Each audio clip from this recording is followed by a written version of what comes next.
Welcome to episode 299 of the Bear Trap on the Boomer Bust channel, a Bears podcast by a Bears fan. I'm your host, Terry, and today we're quickly talking about the news of new defensive coordinator Sean Desai, who was reported earlier today by multiple people and confirmed by the Bears as the new defensive coordinator. He takes the promotion from safeties coach this past year, but has been with the Bears for a while in various positions. So not a whole lot to talk about here. We will obviously see more as we go forward, but hiring from within and a lot of talk about being a real disciple of Fangio. It seems like we're going to see more of the same of what we've seen before as far as scheme.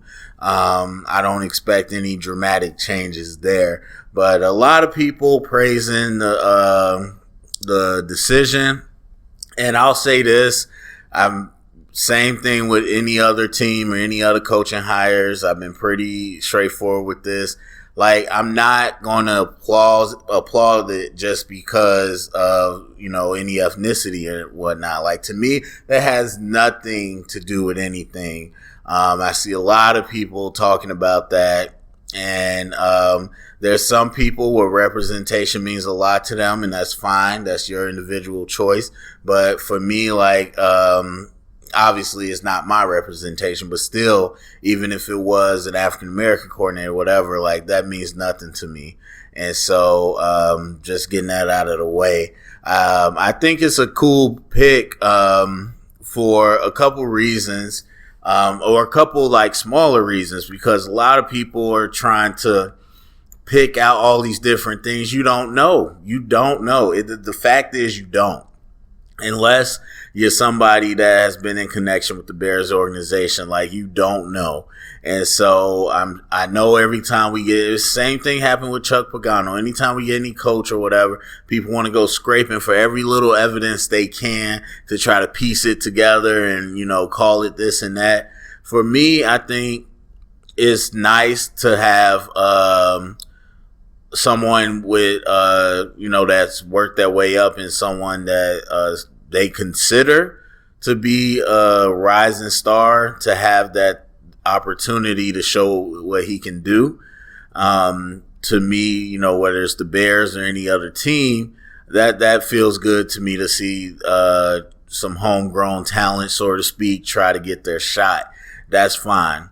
It's in line with what the Bears have done as far as continuity, which, of course, when you have a unit that was as good as it was, or at least had stats as good as it was, you want to try to keep things the same. There was a lot of talk about that with Fangio leaving and bringing in Pagano, and then this is more the same to me, where you're really trying to keep that philosophy in the same and utilize these players in the same way, which is smart. That's the smart thing to do, especially because we don't have any transcendent talent on the field.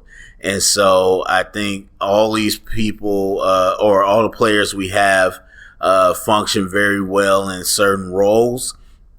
I mean, there's a couple guys, obviously, that can do multiple things, but for the most part, I think, we got a scheme that fits the roster that we have. And so to continue that makes sense. And so, yeah, I mean, all that, I think those are the few reasons that I think is pretty cool hire. But overall, I'm not going to go into any deep, declarations of whatnot like some people are. We don't know. We have no idea what differences he'll bring to the operation of the defense. We don't have any idea of what things will be exactly the same. But you can infer that bringing somebody from the previous staff and someone from the previous staff, that they probably come along with those philosophies. And more so than not, I don't think they would hire somebody that was going to be radically different than what we do now. So, but as far as how it affects, we don't know, because there's so much you don't see. There's a ton of stuff you don't see. A lot of it comes down to the skills of the players when you line up and who's got better skill. But there's a good amount that happens with the coaching and the X's and O's of it, and you don't see that. And you never will unless you in there. And so as much as fans think they can point it out, like with Pagano, that's why it was always funny to me when people were talking about Pagano. And I'm like, you can't even point out what's different. The only thing that most fans point out is that the result is different. And so in their minds, Pagano must have changed something that Fangio had differently, and that's why it's not working. And that's not typically the case. You're playing different people. The schedule's different. You have a different combination of players out there. There's a number of variations that happen. And so to kind of say like, oh, well, Pagano's messing up and you can't even point out exactly what, then, that's how it goes. So that's the same with this. Most people aren't going to know what's different, to be honest with you. At least that's my belief. And that's usually how it goes, especially when you're talking about defense where the schemes aren't too exotic. The schematically or game plan wise, the differences from Fangio to Pagano to this guy or from week to week, most fans cannot tell the difference. And even me, or any other coach looking at it, you're not going to tell a whole lot of difference because with defense, the adjustments are much more subtle than it is with offense. So, but obviously Nagy and Pace don't have a long leash. At least we don't expect them to. And so, in a make or break year, why not give a guy a shot that you think deserves it? And so, I like that. I like that move. And so a lot of people are happy with the move, and I am too, but I think for different reasons. Mine's are much more low key and subtle. So we'll kind of see what happens with that, but give him a shot.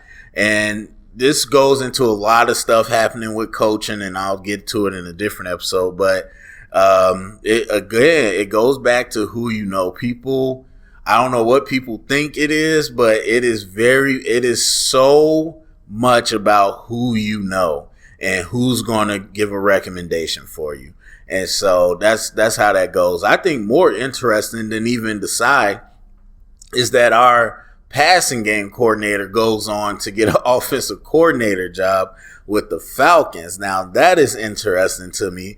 And they took another one of our coaches who's going to, I think he was our running back coach here, is going to be the QB coach there.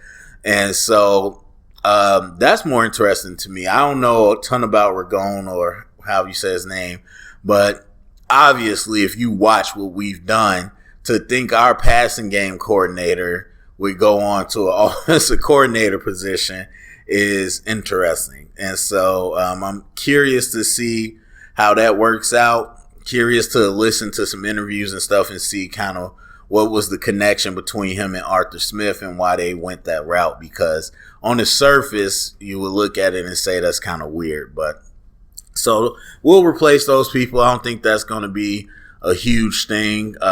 We know Nagy has his hand deeply into the offense and will continue to. So now we know who's running the defense, and it should be interesting to see what people can pinpoint, if they can pinpoint anything that's different. So that's it for me. Go down comment section. Let me know what you think. Share around, get the conversation started. Thumbs up, subscribe, and remember, stay up and bear down.